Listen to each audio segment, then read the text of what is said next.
G'day fellas and welcome to a casted game. We are here on the brand new expansion with the brand new patch. It's just dropped and we're slowly working out where everybody stands. The English got through unscathed, but the juicy legacy on the other side of the map, well, they kind of got through unscathed as well for the most part. Just their late game got hit a little bit. But anyway, let's introduce our players for today. In the north of the map in the color pink, playing as the English, we've got Divine DFP.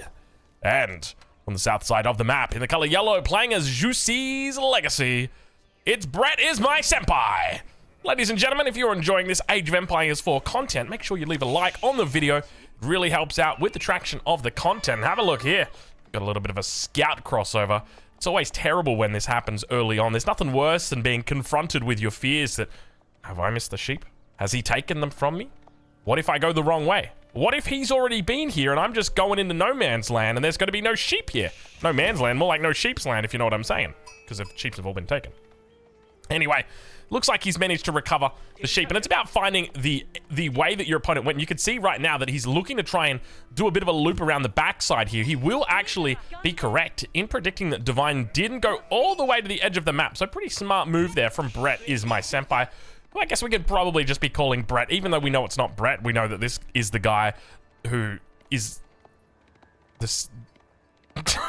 Brett is this guy's senpai. We'll say that much. But anyway, we've got to call him Brett. We got Brett here in the yellow playing the Juicy Legacy. I'm keen to see what he gets up to. This civilization, it is an absolute... To me, it's just... This is by far the most fun civilization.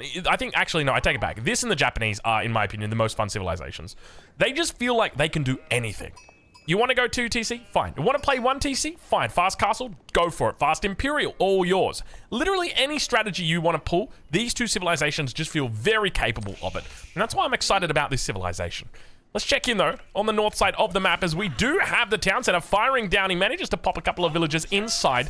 Doesn't actually get too much damage onto that scout. Was going for a cheeky little mining camp, but realized it wasn't making it all the way, so he just threw it down in the corner here. Smart little move here from him. I think he's probably going to be thinking about there you go. That's Drongo for you. I suspect he's probably going to be... Never mind. I wasn't going to say anything about the town center that he was going to be putting down there, actually, no, that does kind of make sense, right? You want the mining camp, because if you put it there... Okay, never mind. I was right. Okay, so he is going to be looking to put a TC down here. Oh, we got cancellations everywhere right now. It's the cancellation base. Jeez Louise, it looks like flights on Christmas. Everything's getting cancelled right now. Speaking of flights on Christmas, where are you guys traveling this Christmas? For me, I'm heading back to my hometown. I was originally going to fly because we got the 2 little ones, but we had a little bit of an issue. I didn't know this. Maybe you guys knew this, but I ordered some flights, booked some flights, and everything went well. And then my wife said, hey, can you book some more luggage for the flights? And I noticed that she didn't have a checked seat. And I said, what's that all about? And I was confident I'd booked her a checked seat. Anyway, I called through to them and they said, oh yeah, no, there's an issue with your booking because you see you've got 2 infants. We can't have 2 infants in the same seat block. They need to be split up.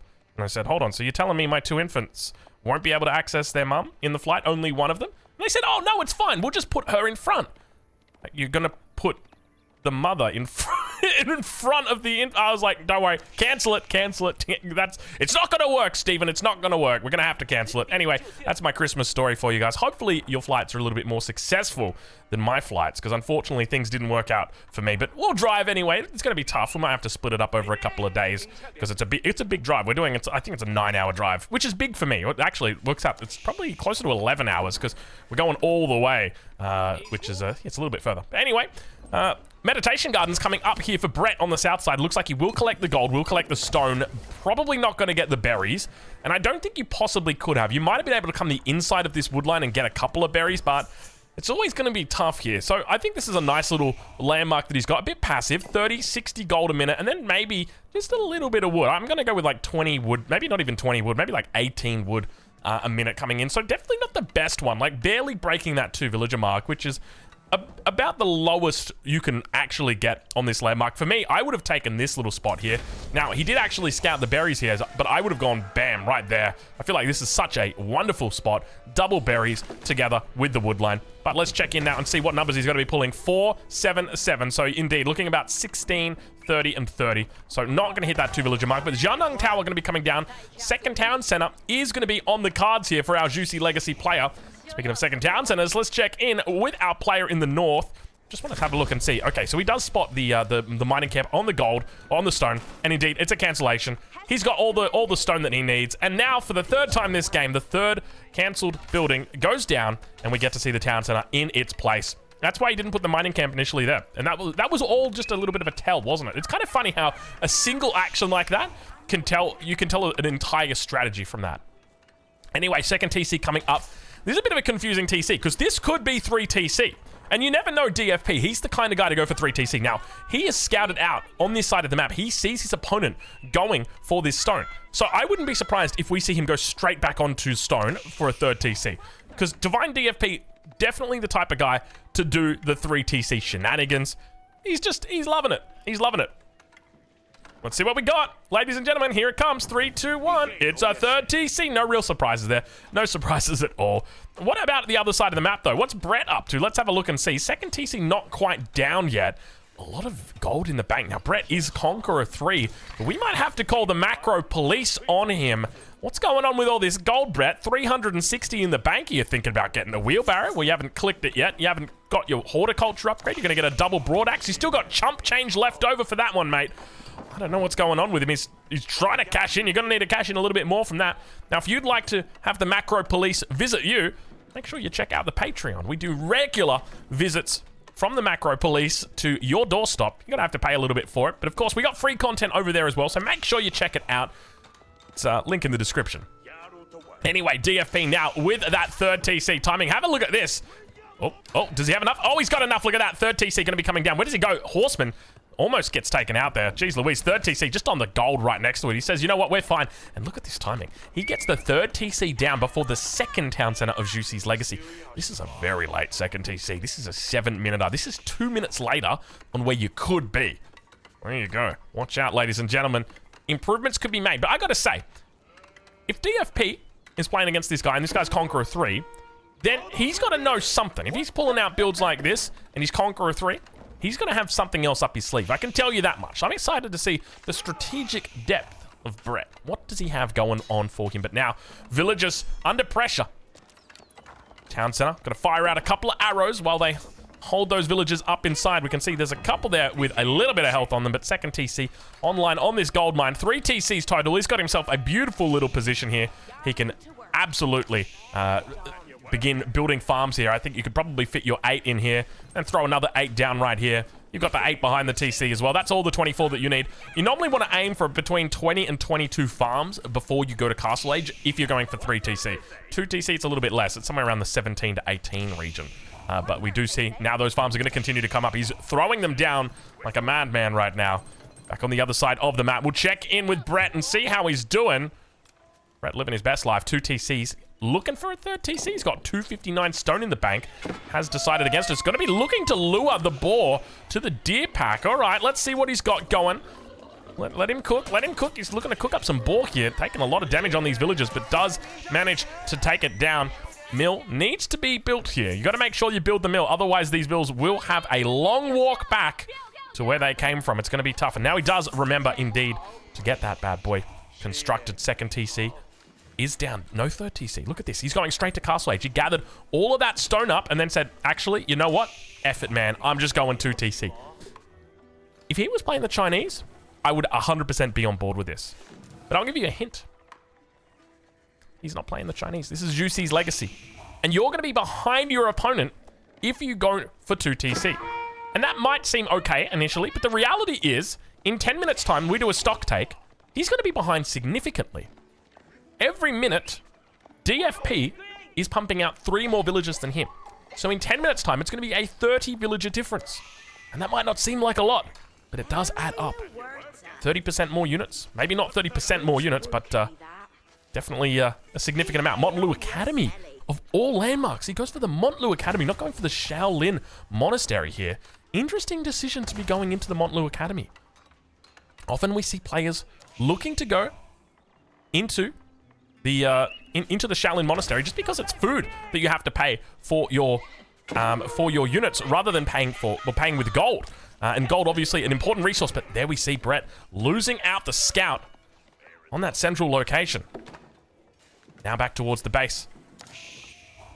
Having a look to see what we can spot out. It doesn't really look like too much is happening back here.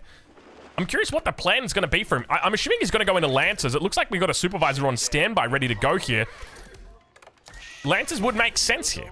But up on that north side of the map, expect to see... This is a pretty decent timing here for DFP. Anything under 11 minutes is absolutely good to be clicking up to. Has he left space? I think he's left space. He's going to be going for the white tower in the middle. The classic English build coming out here from DFP. Deletes the lumber camp. Says, you know what? We need this space for activities. And he deletes it. He says goodbye. So that age up about to come through. You can see we've switched it over to the income per minute right now. Up to 1,000 food coming in for him. Up against 1,200 food for Brett. But now, where are they? It's a horseman coming out. Horseman? Horseman? Why horseman? Sorry, I know I seem surprised, but still. Anyway, white tower. It's coming down exactly where we thought it would be. He's going to pull the food vills here, which is the most important thing. You always want to pull your food vills, because you want to make sure that those... Oh, no, he pulled gold vills as well. Yay. Now he's not going to have any gold for those upgrades. I mean, he's still got about 360. He'll be fine. As long as he gets his fertilization. That's going to be the most important one, because you've got a big food economy that's already coming through, so you want to make it bigger. That's the idea. You want to get as big as you can with that food economy. Now that age up coming through. Nice little timing here for him. 11 minutes, 19 seconds. Not too bad. Beautiful little base built here for the English. Exactly what you like to see. We got to get a picture of that. You guys know that one might be going on the cover, so we got to make sure that we observe what is happening right here, because we could be in for a masterclass and we just don't know it yet. That's the great thing about Age of Empires 4. You gotta watch, you gotta wait, you gotta see what you've got, because DFP has always got a secret up your sleeve. And you can see indeed it's gonna be that fertilization coming through as we suspected. And now the Knights, rather the Lancers, out on the field. There's only the one at this stage. I'm kind of surprised that he's not supervising this. I feel like he should have been supervising this, spamming out Lancers. But to be honest, the base of DFP, Divine, it's a little bit hard to penetrate. I mean, how do you get through this? The gold vein is absolutely secure. All the farms are absolutely fine. It's about the wood line, realistically. But even then, he could probably look to shimmy around towards this side. You can argue that they'd have pretty decent coverage here. Now, look at this. He's going to be moving into a little bit of crossbow action. What has he scouted? What has he seen? Does he just suspect that his enemy's up to something mean? Could be. Could be. Walls continue to come up behind the base. Out of all the places you think a play would wall, the last part you'd think would be the back of the base. But on a map like this, cliffside, an open map, a map where you can be attacked from any angle, it makes sense to get these down. Does he continue the walls? I'd love to see him come across here, then down over here.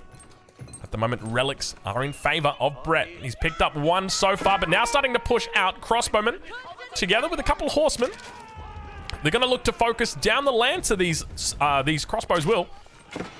Horsemen, though, obviously a little bit tankier than the Knight against the crossbows. Get that bonus damage as well. A little bit cheaper as well, so definitely more effective. Have a look what Divine DFP's up to. Check this out. You having a look? You know what it is. You know what it is. He's going fast. He's doing it again. I love this. I love this guy. This is absolutely ludicrous. And I love how silly it... Where are you going with those? Where are you going with those, Divine DFP? I saw you. Divine. Where are you going with the villagers, Divine? Is he going to put it mid-map? Are we going to see a castle on the hill? Are we going to get an Ed Sheeran song about it? Divine. Give it to me, Divine. Oh, he's coming forward. Berkshire Palace. I don't see it, but I hear it. There it is. Comes down. It's not as aggressive as it could have been. Beginning to push out plenty of villagers here. He's happy to lose a couple. He's got plenty in reserve if he wants to. And now committing to this position. He says, we're going to take it. I reckon he could have come up all the way. I would have loved to have seen it just up on top of that hill, firing down with the Berkshire. And it looks like he is going to safely get this up. He loses about 9 villagers in this. But at the end of the day, he manages to get the landmark up, get the Imperial Age through, and he's online at 14 minutes into the map, securing absolute insane amounts of resources here. This Berkshire Palace is going to stand towering over this map. Look at the range on the Berkshire. He says to him, hey, mate, sorry, you can't park here. You're going to have to move. He says, but this is a perfectly legal spot, sir. I don't understand what the problem is. He's like, no, this is mine. This is my... Look at the attacks, dude. What is the attack speed on that? That is just silly. It's got 3 attacks that happen every half per second. So that's 6 attacks a second. Let's count them. It's like juggling. 1, 2, 3. 1, 2, 3. 1, 2, 3. 1, 2, 3. 1, 2, 3, 4, 5, 6. 1, 2. It's not. It's a little bit more. It's probably more. Springwood in placement manages to come through. He's not going to be able to get the wall down on the other side of this stone mine.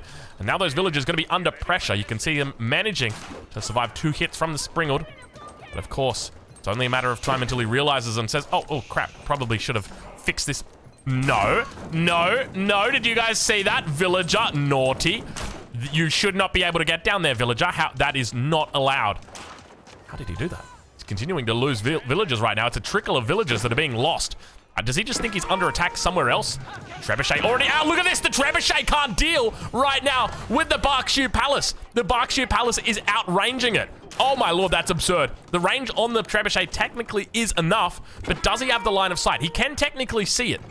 Why is he not able to sit here safely? Let's have a look and see. He's going to unpack. He's brought villagers out to heal himself up. Now he's got it. So the double Treb's coming out.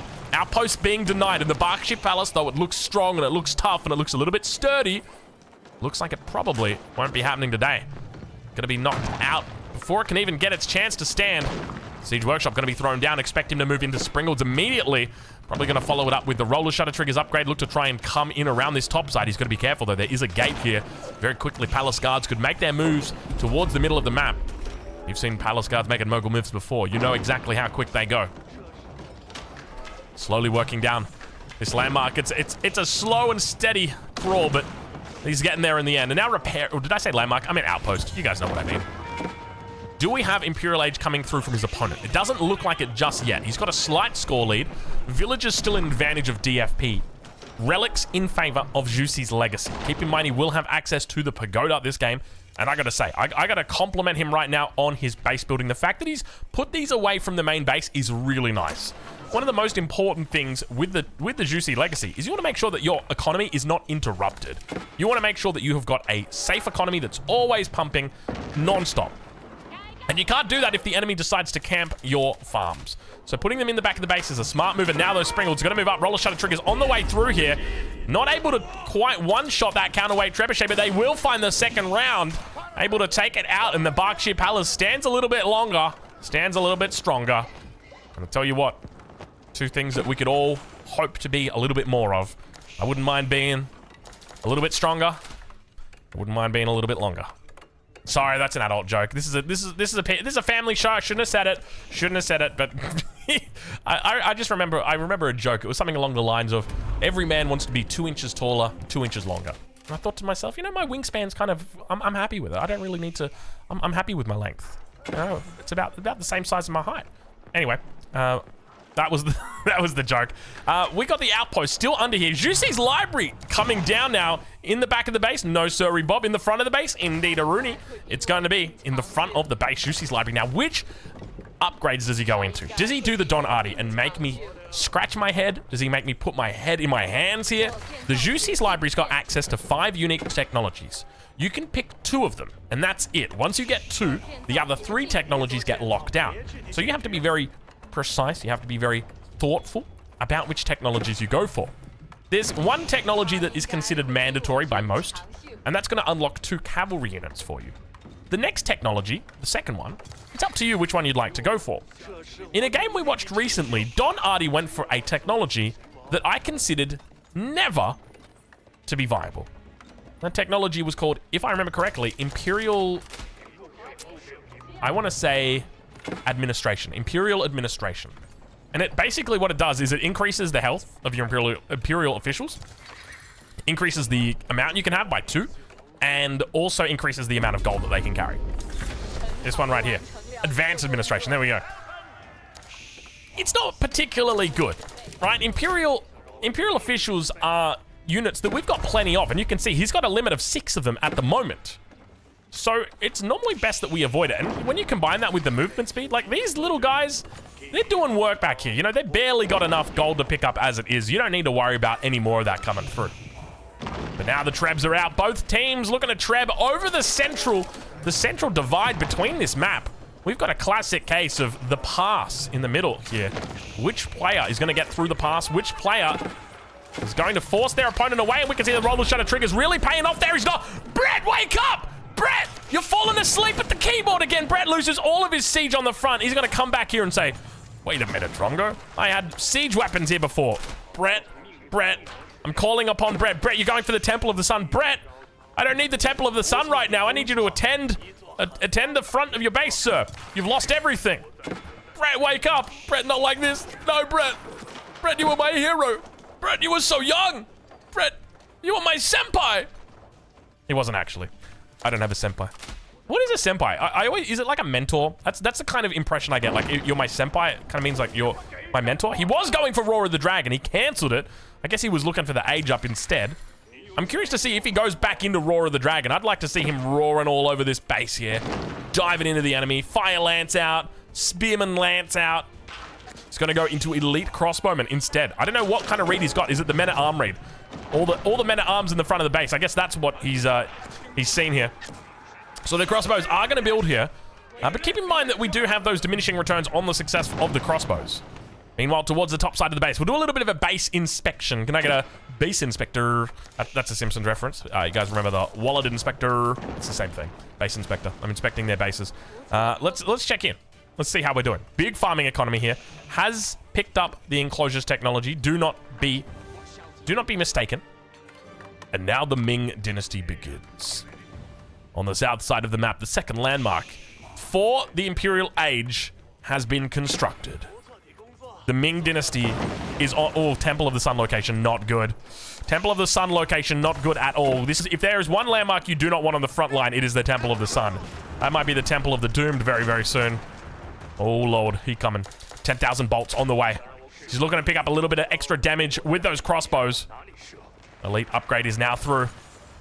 Ranged attack on the way. Ranged armor as well. Springwood emplacement. Tight barns. All the upgrades coming through from Imperial Age. And now DFP looking to push through. 22 minutes into this game. Let's see what he can throw out. Horsemen making their way up as well. He's got plenty of units here. He should be able to hold this, but we see on the backside, it looks like hand cannoneers are now arriving. Outposts going to be propagating that network of castles defense. Now he needs to look for that kite. You can see that he's having a little bit of trouble with the strength of these units. They are quite tanky. Let's see if he's going to be able to kite here or if he's just going to look to try and stand his ground. And indeed, it's going to be standing his ground. 10,000 bolts should be through by now. We'll pay attention to the crossbows on the back. You should be able to see them. One, that's a Jukunu. Here we go, couple of crossbows. 1, 2. Yeah, I think there's 2 bolts there. 1. No, I'm just seeing the 1 bolt. Never mind. Needs to kite. And that's exactly what he does. At this point, he wants to split the formation as well.